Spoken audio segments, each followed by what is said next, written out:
contexto de Espacio 4, con Gerardo Hernández. Así es, Gerardo Hernández González es periodista y director de Espacio 4. Gerardo, un gusto saludarte, muy buenos días. Marcela, a la mesa, al auditorio, muy buenos días. Estamos ya empezando la segunda quincena del año, y los temas son los que se han venido ventilando, sobre todo en este año que es eminentemente electoral, por los comicios del 1 de junio, que van a renovar 3.400 cargos a escala federal, desde la Presidencia de la República, gubernaturas, congresos locales, Cámara Alta, Cámara Baja y también ayuntamientos. Sin embargo, un tema que ha llamado la atención en las últimas semanas es el que se refiere al diferendo entre el gobierno de Chihuahua, que encabeza el panista Javier Corral, y el gobierno federal del presidente Peña Nieto por recursos que han sido retenidos por la federación, según el gobernador Corral, por más de 700 millones de pesos. Sin embargo, el trasfondo de este tema es eminentemente político, por varias razones. Aunque bien se desprende de una investigación sobre el desvío de 250 millones de pesos para campañas políticas del PRI en 2016, esto inmediatamente tuvo repercusiones políticas después de la detención de Alejandro Gutiérrez, coahuilense, exsecretario general adjunto del PRI, durante la presidencia de Manuel Fabio Beltrones. Esto es lo que detona todo el conflicto, todo el escándalo que hemos estado viendo ahora. Hay una asimetría entre la fuerza que tiene un Estado, por grande, por importante que sea, y el gobierno federal.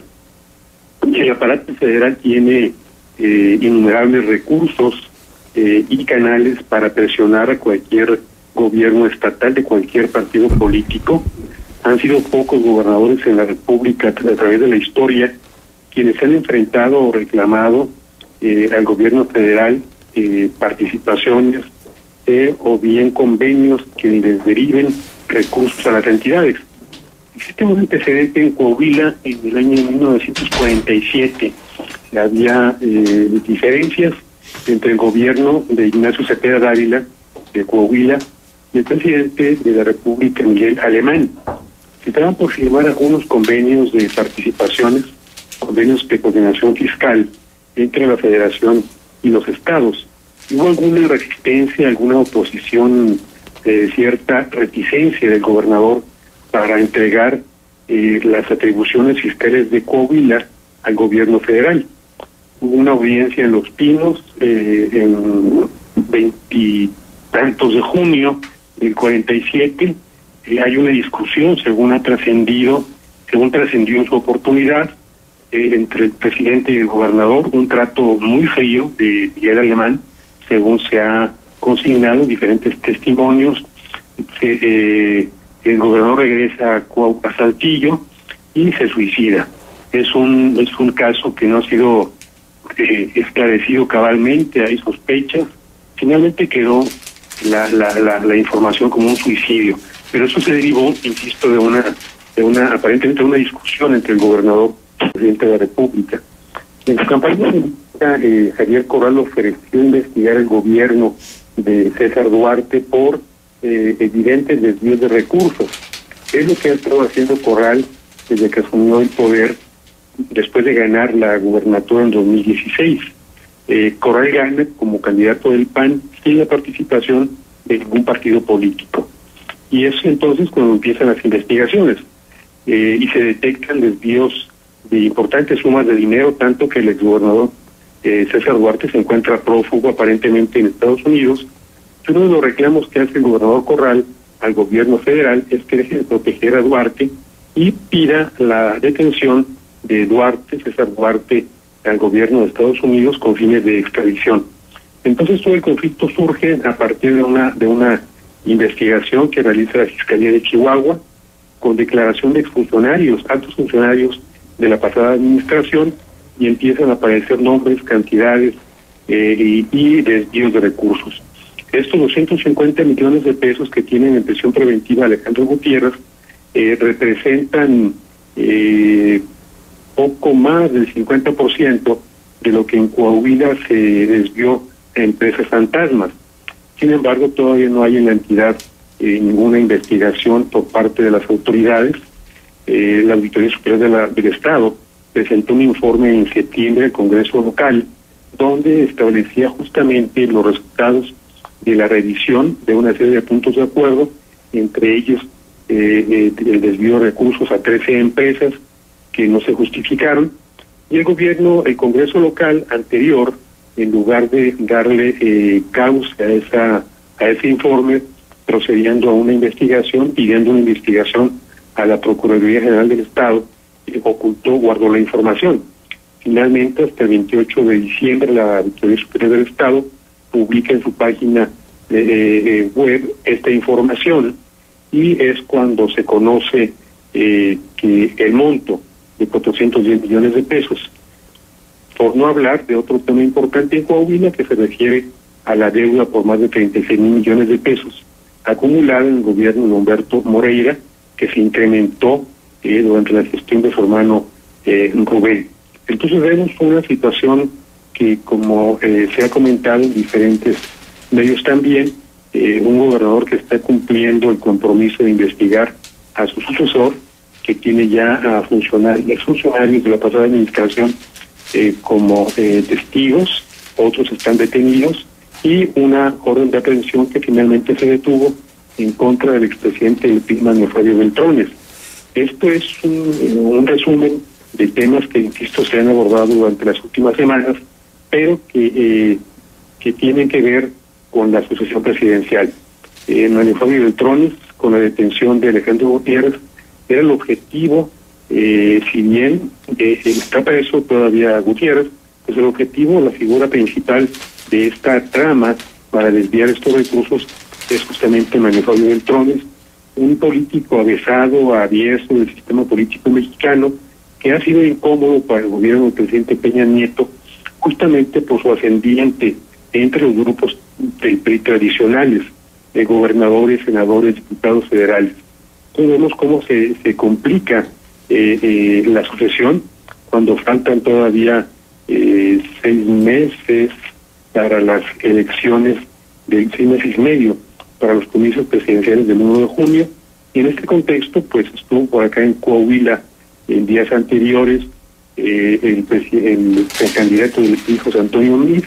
El viernes pasado tuvo algunas actividades con la estructura de ese partido, se reunió con empresarios, concedió entrevistas a medios de comunicación, y el domingo estuvo también aquí en la capital el precandidato de Morena, Andrés Manuel López Obrador.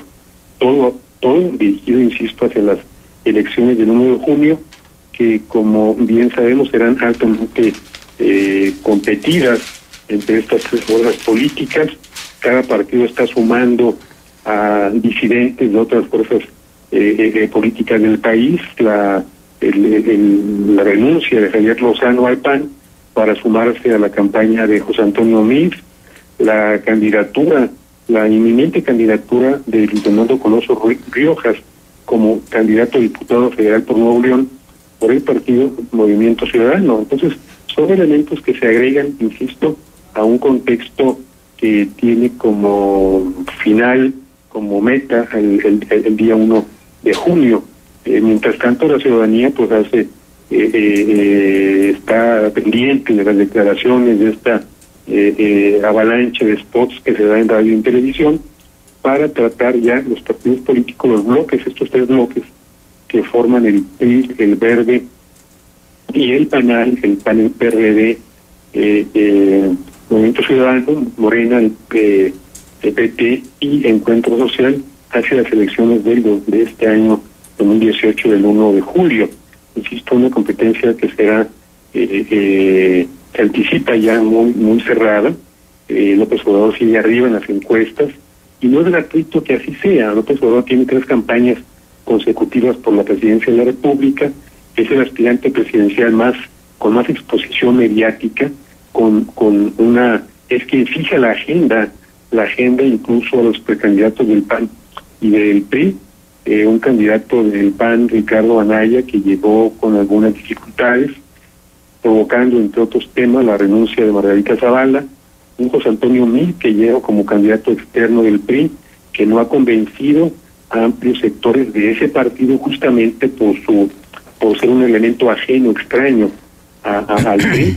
Nunca había el PRI postulado un candidato externo en su historia, esto va contra sus tradiciones y ha molestado a sectores del PRI. Hay incluso desajustes en la campaña de José Antonio Meade y, insisto, esto tiene una expresión hasta este momento que no es definitiva, pero que sí marca tendencia a favor de López Obrador como líder en las encuestas para las elecciones del 1 de julio.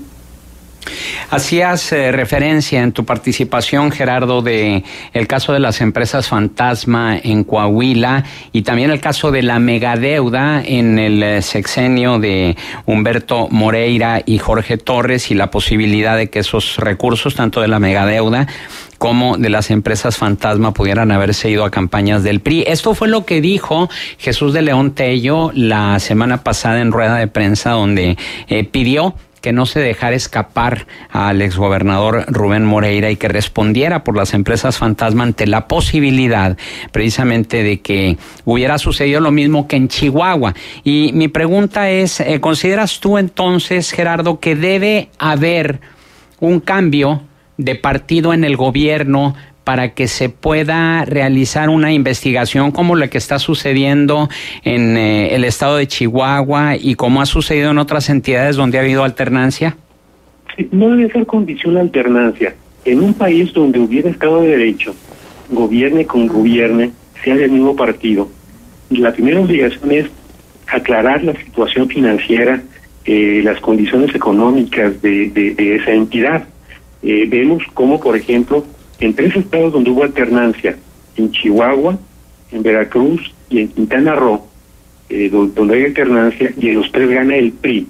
Los gobernadores están detenidos. Uno es Javier Duarte, que fue extraditado de Guatemala a México; el otro es Roberto Borges, que fue extraditado de Panamá a México; y el otro es César Duarte, que huyó del país, se refugia en Estados Unidos. Entonces hay 3 casos concretos donde la alternancia lleva a la detención o a la investigación de exgobernadores. En Chihuahua estoy totalmente convencido de que si la elección la gana el PRI, pues no hubiera ocurrido lo que estamos observando ahora, es decir, un gobernador resuelto a llegar a las últimas consecuencias contra un predecesor que desvió recursos de manera significativa en Chihuahua, que fundó un banco, que se enriqueció según las acusaciones, que el ganado que llegó para campesinos los acaparó él para sus ranchos. La elección en Chihuahua le dio una ventaja amplia, ganó con una ventaja amplia Javier Corral a Enrique Serrano. Fue el candidato del gobernador César Duarte. César Duarte impuso a Enrique Serrano Escobar como candidato del PRI a la gobernatura con la seguridad de que ganaría. Las encuestas incluso le daban ventaja casi durante toda la etapa de campaña al candidato priista, y sin embargo vimos como Javier Corral, quien ya había participado como gobernador hacía 12 años, gana por un margen, insisto, de casi 10%. Repito, no debe ser condición en un país donde rige el Estado de Derecho que a un funcionario de cualquier nivel, de cualquier jerarquía, que falte sus responsabilidades, que tome dinero del erario público para enriquecerse, para apoyar a su partido político, sea investigado. Esto debería ocurrir en automático. Sin embargo, es en una etapa de alternancia cuando se dan estas investigaciones. Si hubiera ganado otro partido en Coahuila, yo estoy seguro también de que se hubiera investigado los gobiernos de Humberto y de Rubén Moreira, justamente por este par de asuntos que no han sido esclarecidos ni investigados debidamente. Insisto, el monto de 410 millones de pesos que se detecta como desvío hacia empresas fantasma es mucho mayor a los 250 millones por los que se detuvo Alejandro Gutiérrez por el desvío de recursos hacia campañas del PRI en 2016. Un año negro para el PRI, puesto que de 12 gubernaturas en juego perdió 7, entre ellas algunas entidades simbólicas para el PRI que jamás había perdido y que son una fuente, un caudal de votos importantes como Veracruz. Claro. De manera que hemos visto otros estados donde hubo alternancia, como Durango, por ejemplo, como Tamaulipas, donde también hay elementos para investigar, para procesar, para enjuiciar a los exgobernadores Jorge Herrera y Egidio Torre, y si bien ha habido algunas investigaciones, pues no hay la contundencia que hemos visto en Chihuahua, en Veracruz y en Quintana Roo. Lo que hace falta es voluntad política de los gobernadores, de cualquier partido político, para proceder contra este tipo de irregularidades. Ajá. Muy bien. ¿Y por qué el Bronco no terminó de investigar a Rodrigo Medina, si se supone que en su carácter de gobernador independiente pudiera haberlo hecho? Sí, esta figura independiente lamentablemente la desnaturalizó el propio Jaime Rodríguez. Estamos viendo ahora cómo en su aspiración de ser candidato independiente a la presidencia de la República hay indicios, evidencias contundentes de que está patrocinado por Los Pinos. Tiene el gobernador con licencia Jaime Rodríguez ese vínculo. Había sido periodista, como había sido periodista Miguel Ángel Yunes en Veracruz, como había sido periodista el actual gobernador de Quintana Roo. Y, sin embargo, Corral fue siempre panista, ¿verdad? Que en el caso concreto de Nuevo León ha sido una decepción tremenda el gobernador con licencia Jaime Rodríguez, porque ha estado actuando más como comparsa del PRI, más como aliado del presidente de la República, que como representante de Nuevo León. Recordemos que Jaime Rodríguez obtiene una votación histórica de más de 1 millón de votos. Muy bien. Gerardo Hernández González, periodista y director de Espacio 4, nuestro agradecimiento por tu participación. ¿Algún punto de contacto? Gerardo.espacio4@gmail.com. Gracias.